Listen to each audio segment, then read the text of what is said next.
ang kalbaryong dala ng kasalukuyang pandemya. Mapayapa at matiwasay ang pamumuhay noon. Makikita at matatanaw mo ang mga bata na naglalaro sa lansangan. Kung minsan, may makikita kang grupo ng taong nag-uumpukan at may mga nagiinom pa sa labas ng tindahan. Nagmimistulang mga sardinas ang mga commuter na papasok sa kanilang trabaho o di kaya naman sa paaralan na nagsisiksikan sa mga pampublikong sasakyan. Makikita mo ang mga samot-saring mga tindahan at mga kainan. Nakakapagtrabaho ang mga empleyado ng maayos at walang aberya. Maraming nagbubukas ng mga oportunidad ang maaari mong makuha. Sa makatuwid, maayos ang daloy ng ekonomiya ng bansa. Subalit nang dumating ang COVID-19 sa buhay ng bawat isa, nagbago ang ihip ng hangin, nagbago ang lahat. Magandang hapon, nagbabalik ang PTV News Break. Kinumpirma ng Department of Health ang unang kaso ng local transmission ng COVID-19 sa Pilipinas. Ayon kay Health Secretary Francisco Duque III, ang ikalimang pasyente na nagpositibo sa novel coronavirus ay walang travel record sa Bureau of Immigration. Ang asawa naman nito ay nagpositibo na rin sa sakit, kaya't 6 na ang kumpirmadong kaso ng COVID-19 sa bansa. Disyembre taong 2019 nang umusbong at lumaganap sa iba't ibang panig ng bansa ang sakit na coronavirus disease o mas kilala sa tawag na COVID-19. Ang virus na ito ay nagdudulot ng sakit sa mga tao. Karaniwang simptomas nito ay ang lagnat at pagkawala ng panlasa hanggang sa paghirap na paghinga na kadalasan ay humahantong pa sa kamatayan. Sa makatuwid, ito ay isang uri ng sakit mula sa Wuhan, China na siyang nagpahirap lalo sa mga tao, partikular na sa mga Pilipino. 1 taon mula sa parehong buwan ang lumipas na magpatupad ng community quarantine sa buong Pilipinas upang sa gayon ay malimitahan ang pagkalat ng nakamamatay na virus sa bansa. Kinailangan magsara ng mga establishmento bilang tugon sa ipinatupad na lockdown. Nagsara ang mga industriya, maraming Pilipino ang nawalan ng trabaho at bumagsak ang ekonomiya ng ating bansa. Sa kabila ng pamamahagi ng gobyerno ng ayuda o tulong sa milyon-milyong mga pamilya, hindi ito naging sapat upang matugunan ang pangunahing pangailangan ng mga taong nawalan ng trabaho, katulad nilang mga ordinaryong tao. Marahil alam nating lahat na napakahirap na ng bansang Pilipinas.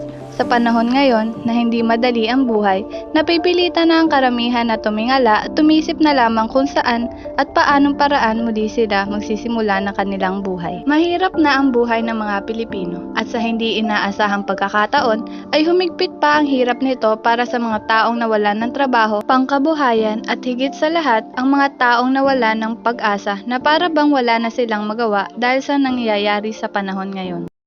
Kung kaya't minarapat naming puntahan ang isa sa ating mga kababayan na nawalan ng trabaho at nakaranas sa matinding pagsubok sa buhay.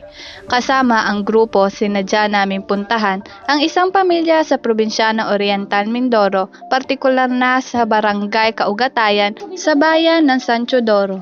Matutuklasan at makikita natin dito ang isang pamilya na nakaranas ng ganitong uri ng sitwasyon sa panahon ngayon na merong crisis na kinakaharap ang buong mundo. It goes on and on and on. Remind me of everything tonight. Yes, I'm in the zone. Dreaming about the things that we could be. Sa munisipalidad ng San Teodoro, probinsya ng Oriental Mindoro, nakatira ang pamilya ni Nino. Siya ay dating ordinaryong tao na nakikipagsapalaran sa Maynila upang magtrabaho, ngunit dahil sa pandemya, nawalan siya ng hanap buhay kung kaya't napilitan siyang umuwi sa probinsya upang makasama ang pamilya at maghanap ng bagong pagkakakitaan. Si Nino ay may pamilya at may 2 anak na binubuhay. Noong normal pa ang panahon, mayroon siyang sapat na trabaho para kumita ng pera upang matustusan ang pangangailangan ng kanyang pamilya.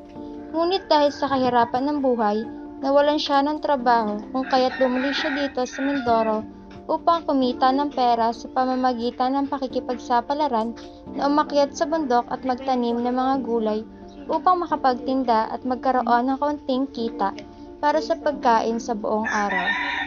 Ngunit hindi pa rin ito sumasapat sa kadahilan ng limitado lang ang lugar na kanyang pinagtitindahan, kung kaya't pati ang kanyang asawa na si Miss Raem ay napilitang mamasukan bilang katulong sa isang sari-sari store sa kanilang lugar. Nakakalungkot na masaksihan natin ang buhay ng pamilyang Gayakan na nakararanas ng isang matinding pagsubok. Napakahirap maging mahirap at napakahirap umasa sa ibang tao. Dumaan man sila sa matitinding pagsubok dahil sa pandemyang ito, kinakailangan nilang limitahan ang paggastos sa araw-araw at matulog ng walang sapat na kain sa buong maghapon. Ngunit lahat ng iyan ay kanilang nalampasan dahil sila ay may pagkakaisa bilang isang pamilya.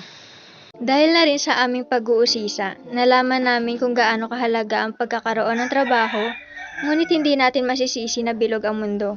May mahirap, may mayaman. Nakakalungkot at nakakamangha sapagkat sa kabila ng ating nararanasan, unti-unti natin itong nalalagpasan ng may pagkakaisa at pagtutulong. Naisip naming tanungin si Ninyo kung ano yung naging buhay niya ngayong may pandemya. Ano po ang inyong trabaho noong normal pa ang panahon at sapat po ba yung kinikita nyo para sa pangangailangan ng inyong pamilya? Oo naman, sapat naman. Nung wala pa yung pandemic, sapat pa naman. Kasi ang trabaho ko nun, meron ko ako sa Manila, sa isang hotel sa Okada, Manila. Nung nagkaroon ng pandemic, walang choice kung hindi umuwi ng probinsya. So, yun. Yung kinikita ko ngayon, hindi natin masasabi na sapat. Siguro pagkain lang, pero yung mga pangangailangan ng iba pa. Yan. Noong lumaganap po ang sakit na coronavirus at saktong kayo ay nagtatrabaho sa Maynila, napilitan lang po ba kayong umuwi dito sa inyong probinsya sa kadahilan ng takot kayong mahawa ng virus o nagsara po yung establishmento ng inyong pinagtatrabaho? Nagsara yung pinagkatrabaho namin. Kaya wala talagang paraan kundi umuwi dito kasi wala namang pagkakakitaan din. So, walang kwenta. At pumapasok po ba sila sa paaralan kahit na mahirap ang sitwasyon? Yung ginagawa ngayon na module, tuloy pa rin naman sila, pumapasok pa rin. Ano po ang naging reaction nyo noong nagpatupad na rin ng community quarantine dito sa Mindoro? Siyempre, hindi ko masabi kung maganda ba o ano. Masabi natin, para sa akin, maganda para yung virus na yan ay maiwasan natin na kumalat. Para sa akin naman, mahirap kasi limitado ang galaw ng tao. Nung umuwi po kayo dito sa Mindoro, ang pagtatanim at pagbubukid po ba ang naisip niyong solusyon upang may makain sa araw-araw? Yun na lang. Nagbubukid, nagtatanim. Yun lang. Paano niyo po natutugunan yung pang-araw-araw na pangangailangan ninyo gayong maunti lamang po ang kita ninyo sa pagbubukid? Sideline na rin. Pag habal-habal, yun ginagawa ko. Napagtibay po ba ng pandemyang ito ang inyong pagkakaisa at pagtutulungan bilang isang pamilya? Yung pagtibay kasi dati hindi kami sama-sama mula nang nagka-pandemya, yun. Nagsama-sama kami ng pamilya. Nabuo kami. Nung umuwi po kayo dito sa Mindoro, naghanap po ba agad kayo ng trabaho? Naghanap agad ako ng trabaho na kasi siyempre may pamilya ako. Yung trabaho ngayon kasi yung pagkatampo, taonan lang kasi yan isang beses lang sa isang taon. Kaya nung umuwi ako dito, naghanap agad. Hindi nga lang pangmatagalan kasi yung pinasukan ko, extra lang. Construction din siya, kalsada. Hirapan po ba kayong mag-adjust dun po sa trabaho nyo dati sa ginagawa nyo po ngayon? Yung dati naman kasi nasubukan ko na rin yung ganyang trabaho. Kaya medyo sanay na rin ako. Kaya yung pag-adjust ko sa trabaho ko noon at saka yung ngayon, siguro naninibago na lang kasi matagal na Tapos pumunta ako ng Maynila, bali 2 years yata ako doon. Bumalik ako sa ganyang trabaho. Ang COVID-19 ay isang masalimuot na bangungot na kahit sino man ay naaapektuhan, mapamayaman man o mahirap. Naranasan nating magmapagtiis sa lahat ng bagay. Marahil ang sakit nito ay may magandang naidulot, pagkakaroon ng sapat na oras ng bawat pamilya, Ngunit isa din namang napakalaking pagsubok ang ating dinanas upang lahat tayo ay makapagpatuloy sa buhay. Mas pinalulubhan ng pandemya at ng mga nagaganap na lockdown sa buong bansa at dati nang hindi na masolusyonan na kahirapan, lalong tinutulak ng sitwasyon ang di pagkapantay-pantay sa mga lipunan. Ang mga mas pinalulubhan ng pandemya at mga nagaganap na lockdown sa buong bansa ang dati nang hindi masolusyonan na kahirapan, lalong-lalo na ang tinutulak na sitwasyon ang di pagkapantay-pantay sa ang mga restriction at lockdown na nakatuon sa pagsugpo na nagaganap sa pandemya at lalong-lalo na nagpahirap sa sektor ng manufaktura at pumigil sa trabaho ng milyong-milyong manggagawa at bumasura sa kanilang kakayahan bumili ng mga kinakailangan. Lalong nagduro sa mahihirap dahil sa pagkasira ng ekonomiya na inaidudulot ng pandemyang ito. Matinding paghihigpit ng mga biyahe at pagtaas ng presyo ng mga serbisyo ay nagdudulot ng dagdag pang isipin ng mga gastusin ng mga manggagawang Pilipino.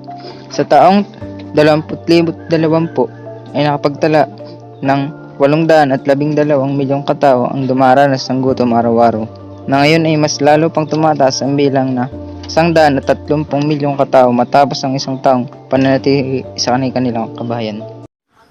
Isang taon na nakalipas magmula nang dumaan sa community quarantine ng buong bansa. May mga bakuna na nakanda mula sa iba't ibang laboratorio. May sasalban na nga ba ang milyong-milyong tao na dumaranas sa pagkalugmok dahil sa pandemya? Magbabalik na nga ba sa normal na daloy ang ekonomiya?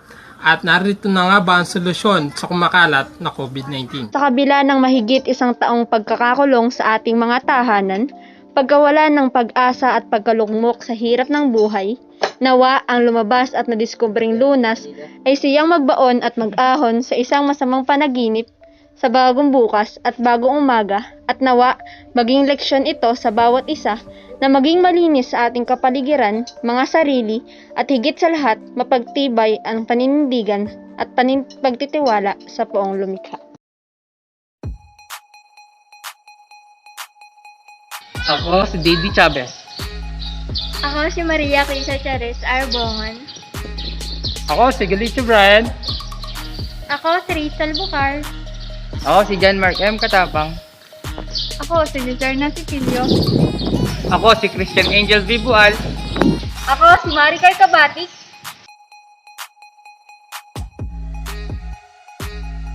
Ito ang kalbaryong dala ng kasalukuyang pandemya.